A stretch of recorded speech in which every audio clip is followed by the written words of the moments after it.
And I feel like taking on. Let me be a supernova before you make the biggest mistake of your life. Just give me the jump. All right, welcome back to Tech Tuesday.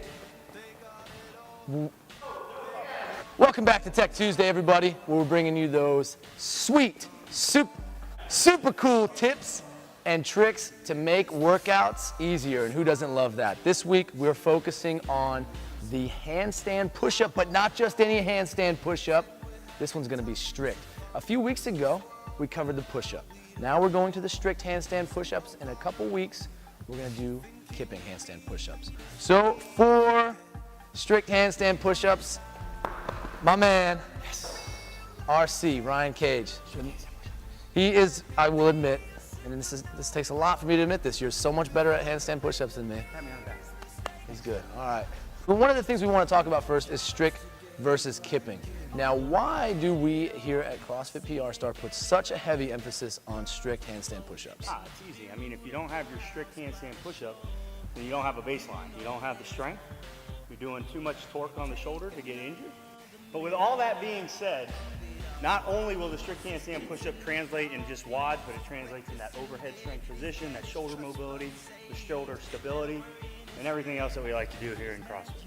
All right, so for the handstand push-up, we like to have progressions. Without progressions, there's not a lot of direction in training. So when we start out with handstand push-ups, I think you'll agree with me here. We look for range of motion first, before we actually get to that handstand position, which we'll talk about in just a little bit. So for range of motion, we like the Z press or the L-sit dumbbell press. So for this one, I'm gonna have Ryan hop on down to the floor. Now with the Z press, now Ryan can kind of talk to this one a little bit. This is his baby here. You're gonna keep a nice upright, tight core, good position here. We want the body to mimic a handstand, 100%. but fold it into an L, right? So everything tight from head to toe. Go ahead. Elbows in, we don't want elbows flared. As we raise up, we're gonna tighten that core and turn those hands at the top, all right? And then when we come back down, we're staying tight with those elbows as well and coming back over in that overhead position. Okay, good. And these are a couple reps at full range of motion. Show a couple partial reps that sometimes happens in class once we get a little too fast, right? Kind of like when you're going? Sometimes, got it. Okay, yeah, see that's limited range of motion. We're not quite hitting the lockout. Elbows are flaring out. Yeah, we don't want this. We don't want that. We want to have the heads of the dumbbells touching the shoulder at the bottom, tight core, and press all the way up, pushing the head through at the top to create that nice stacked position. Okay? Good. All right. So now we're going to take a look at the feet elevated box handstand push-up. Right here we are. This thing is going to be the closer step to getting up against the wall. So once we've mastered the dumbbells and the kettlebell presses, we're going to move on to the box. So what I'm going to have Joel do, just go ahead and put your feet on the box for me. And what we'll see a lot of times is people turning this not into a feet elevated pike handstand push-up, but more of a feet elevated push-up. So do a couple just normal push-ups. That's going to strengthen you. You're not going to get weaker by any means, but it's not exactly the stimulus we're looking for. So what I'm going to have him do is push his hips up to the ceiling, walk the hands back or walk the feet up a little bit. Good. Now what we have here is almost a 90-degree position, right? With this, he's stacking up his elbows above his wrists, shoulders above the elbows. Everything's nice and in line. So what I'm going to have him do is push his head out slightly so he's forming a triangle with his head and hands and do a full range of motion push-up.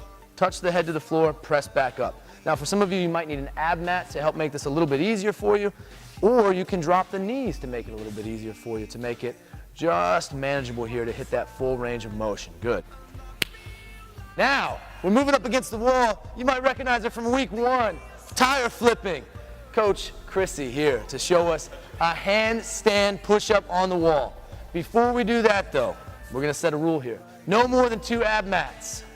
You see 3 there. Can you demonstrate what that'll look like with 3 ab mats? This is what we don't want to see in class. We know handstand push-ups are super sexy. It's great to get upside down and go through that handstand push-up. But look at this. That's ridiculous. She could go for days. That is ridiculous. Get down from there. No more than 2 ab mats, everybody.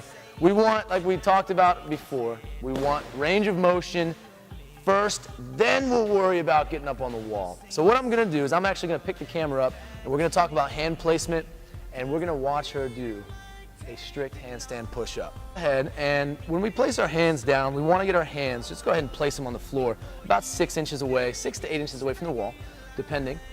And then she's going to kick up, and when she kicks up, she's not thinking about getting the feet on the wall, she's thinking about getting the hips up. There we go. And she's going to lower and press. Head through the box, right? Full range of motion. Now what I'm going to do is I'm going to take an ab mat away from her. We're going to look at a little bit more range of motion. Touch and press. Fantastic with that good lockout at the top. So now we're on the flat surface here. We're going to talk about hand placement and head placement for the handstand push-up. We want to think about the movements we do in training. So if we're thinking going shoulder to overhead, it's a push press, strict press, push jerk. Our hands are slightly out. Can you stand up for me actually? So we're going to show that. So our hands are slightly out in front. Yeah, perfect. Just like we're doing for a strict press, a push press, or anything overhead. So that's the range of motion we strengthen in class. It makes sense to translate that to the floor and make our handstand push-ups a little bit easier. So let's go ahead, drop down. And we'll kick up. And we're going to place that head just slightly out in front of the hands a little bit and then press. Fantastic for a good lockout there. Excellent. Down and up. Excellent. Come on down. Good. That wraps it up for strict handstand push-ups. Now I know there's a lot of other accessories and different drills and skills we can do to make this handstand push-up easier, but we're going to cover that stuff later. Otherwise, this video would be terribly long.